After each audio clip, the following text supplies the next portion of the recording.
Welcome to the deep dive. Today we're getting into the work of an actor who really makes you reconsider what performance can be, Wagner Moura. You've likely seen him, maybe as Pablo Escobar, these huge transformative roles crossing borders.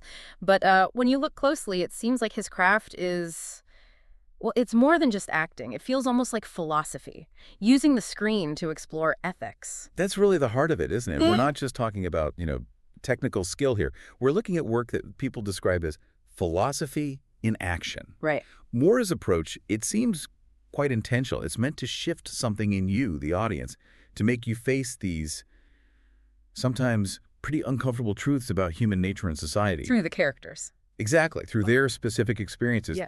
He seems to see his art as a way to gain wisdom tied really closely to ethics. Okay, so let's set that as our mission for this deep dive. How does Moura take all this intellectual homework he does and turn performing into this kind of philosophical journey? It sounds very high level, but the sources suggest it's not about abstract ideas. No, absolutely not abstract. The term that keeps coming up is experiential wisdom. Experiential wisdom. Yep. Yeah. He embodies this idea of the philosopher through hardcore knowledge gathering, real research, lived experience where possible, just exhaustive digging. That's what fuels the art. He's chasing truth through dedication to the craft. So let's trace that dedication back, because it didn't start on a film set, did it? It started somewhere else entirely. Right. And this is fascinating, I think, because it really forms the bedrock of his discipline. Moore actually studied journalism. At the Federal University of Bahia. Exactly. Yeah. And that background gave him this investigative mindset, the drive to find the truth, the real story. And he applies that directly to building his characters. His acting process is basically investigative reporting. Okay, that connects the dots much more clearly. I mean, investigative reporting needs skepticism, checking sources, sticking to the facts. How does that actually work when you're prepping for, say, playing Escobar? It's not exactly fact-checking a news story. Well, he treats the script almost like an assignment brief. Every role, for him, seems to demand thorough research, multiple sources, and meticulous fact-checking. Wow. He's not just reading lines off a page. He's digging into historical records. He's doing interviews, if possible, with people who knew the real figures. Really? He talks to people connected to them? Yeah, whenever feasible. He studies the political climate, the economic pressures that created the character's world. Yeah. It's like the ultimate expression of that first principle we can see research almost as a spiritual practice. So he's not just learning lines, he's building an entire case file on the person. Yeah. What does that level of digging achieve when we actually see him on screen? It results in performances that feel authentic, not just acted. You get this sense you're seeing the character's internal logic play out, their lived reality. The prep lets him show not just what the character does, but why. Their reasoning, their rationalizations, their fears. The actual thought process that leads them to make the choices they make, whether those choices are brilliant or, catastrophic. And that commitment to the intellectual side, the truth-seeking, that must demand incredible control, right? Right. Especially with intense emotions. He's not really known for, chewing the scenery. Exactly. That journalistic discipline translates into this really remarkable emotional control on screen. He gets that holding back, that restraint, often says much more than a big outburst. Yeah. A silence, a tiny shift in the eyes, a flicker of something that carries the weight. How does that mental focus translate physically? Because these characters often carry immense burdens, power, trauma. He brings the same rigor to the physical side. He really studies, how people physically hold trauma, how power shows up in postures. Is it confident, earned authority, or is it kind of guarded, defensive? Interesting distinction. Yeah, or how exhaustion shows up in tiny movements, microgestures. He wants the biolanguage to reflect all those invisible forces acting on the character, which brings us neatly to the why behind it all, the philosophy bit. Right. We've talked about how the research, the core belief. This is where he really positions cinema as more than just, entertainment or escape. It's about ethical confrontation. Yes. His whole philosophy as an actor seems built on radical empathy.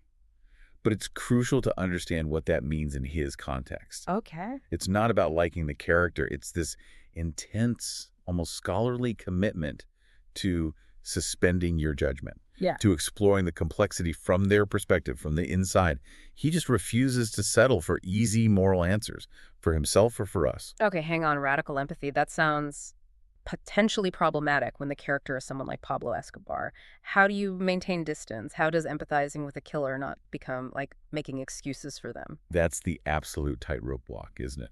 And it ties into his second big principle, empathy without erasure.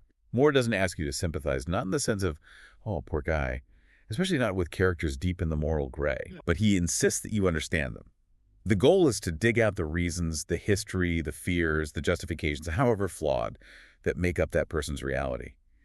You come away understanding how someone could reach that point. Which is much harder than just slapping a monster label on them. Much harder and much more unsettling, frankly. And it seems his empathy goes beyond just the person. He looks at the systems around them, like each role is a kind of case study in systemic problems. Totally. He dissects the systems. When he plays a character, he's also trying to portray the invisible forces boxing them in. Like what kind of forces? Big things. Poverty, deep-rooted corruption, the legacy of colonialism, institutions that are just broken. You make sure you see the character didn't just spring out of nowhere. They're a product of something bigger. But that sounds so abstract, like something you'd read in a sociology paper. How does an actor actually show a colonial legacy? Just through performance, through body language and voice. It's often in the subtext, I think. It's in the limitations, the feeling of desperation. A colonial legacy might show up as a character making choices, because the official paths, the institutional routes, are basically hollowed out or corrupt. Ah, okay. So in places like Brazil or Colombia, you see it in the corruption that makes legitimate ambition almost impossible, pushing people towards criminal avenues just to get ahead, or even just the sheer exhaustion of fighting a rigged system. That exhaustion becomes physical. Right. His performance becomes the kind of psychological proof of how that system grinds people down. That really changes how you watch his work. Okay, let's make this concrete. Let's look at two specific roles that really show this philosophical depth. Starting with the big one, the one with the most obvious physical change. Pablo Escobar in Narcos. Yeah, Narcos is like the perfect example of his whole investigative process in action. He didn't just put on weight. He immersed himself completely, lived it. How? He spent months deep in Colombian Spanish, not just learning the language, but mastering the specific Medellin accent, the paisa cadence. He knew that language carries history, culture, identity. And the physical change, the weight gain, wasn't just cosmetic. No way. It signaled status, right? Yeah. Comfort, power, the ability to just consume. But the real philosophical meat was portraying the man's contradictions. The Robin Hood versus the brutal cartel boss. Exactly. The guy who genuinely saw himself as a savior for the poor, who was reportedly tender with his family, and simultaneously a ruthless murderer responsible for unbelievable violence. Holding both those truths at once in one character. Yes, he shows you the horrific violence, but then maybe a moment later, the vulnerability or the intense paranoia needed to keep that power. It's deeply unsettling because it makes you grasp how those sides can exist in one person. It forces you, the viewer, to grapple with the complexity of evil, not just dismiss it. Okay, now let's swing completely the other way. Sergio Vieira de Mello in the film Sergio. Much more internal, restrained, a diplomat's quiet heroism. Right, a total shift. This role needed him to move from studying external factors to exploring internal moral weight. Moura dug into de Mello's speeches, his writings, accounts of his interactions. To understand what? To capture the accumulated psychological burden. Decades negotiating in the absolute darkest spots of human conflict, East Timor, Kosovo, Iraq. So he wasn't embodying action, but embodying moral burden. That's a great way to put it. He captured that specific kind of exhaustion often called moral fatigue. His performance is full of these tiny signals, micro-expressions, showing the toll of constantly witnessing horror while having to maintain the composure to try and broker peace. It's that quiet heroism of someone who, despite seeing diplomacy fail time and again, still clings to the belief in it. He makes you feel how fragile that belief becomes. Which leads us to the final piece, really, this idea of artistic ethics. Looking at his career, it feels like a kind of deliberate manifesto against indifference, extending the questions beyond the character into social critique. This is the third principle, right? Art as intervention. Precisely. He's always navigating that ethical tightrope. He knows he has to show the harsh stuff, the violence, the corruption, to be truthful. But he seems very careful never to sanitize it, nor to glorify it.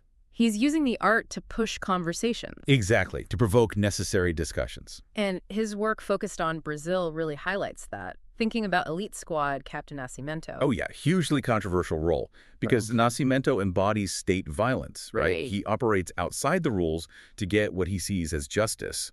Moura's aim wasn't to make him a simple hero, obviously. Yeah. It was to use that character to expose the massive systemic failures in Brazil's police, the corruption. The performance had this gritty, almost documentary feel. It's an intervention saying, look at the source of this problem. And then directing Mariella. That felt like doubling down on using film to tackle really sensitive, unresolved political history. Absolutely. That film is about Carlos Mariella, a revolutionary during Brazil's military dictatorship who used violent tactics against the state. Moura spent years on the research context, interviews, politics, because he knew how loaded the subject was. It's still debated fiercely in Brazil. Fiercely. And he didn't offer an easy hero story. He used the film to ignite a critical debate about resistance, about state terrorism, about when, if ever, violence is justified. He forces you to wrestle with it, that violence often arises in response to other violence, but without giving it a stamp of approval. So if we zoom out and look at the whole arc, the deep research, the challenging roles, the ethical stance, what are the core principles of this wisdom and art that defined his approach? I think it boils down to those three pillars we've touched on. First, research is spiritual practice, that deep belief that you have to understand the facts, the reality, before you can even begin to perform. Second, empathy without erasure, being able to truly inhabit a character, see the world through their eyes, but without excusing their actions, demanding that intellectual, sometimes uncomfortable engagement from the audience. Okay. And finally, art as intervention, using every single role, every project as a chance to challenge assumptions about justice, about morality, about where power really lies. What's really striking is how he manages to do all this deep, often critical work within mainstream entertainment. He proves that you can have both, right? Enlightenment and entertainment. Yeah, he delivers performances that connect globally, they're accessible, but he doesn't seem to water down the complexity, the social or philosophical questions. He keeps his artistic integrity intact while reaching a huge audience. It's quite a balancing act. It really is. His career feels like a kind of roadmap for artists who don't want to separate their craft from their conscience. He shows that acting can be incredibly meaningful when it's used to ask the big questions about power, about justice. A fascinating look at an actor using his platform in such a profound way. So, to leave you with something to think about after this deep dive. If Wagner Moura uses the camera like both a mirror, reflecting society, and a microscope, digging into its hidden workings, what's your role as the viewer in finishing that philosophical exploration? Especially when you're faced with those complex characters, those moral ambiguities he presents. Yeah, maybe think about the system behind the character next time you see someone difficult on screen. Thanks for diving deep with us today.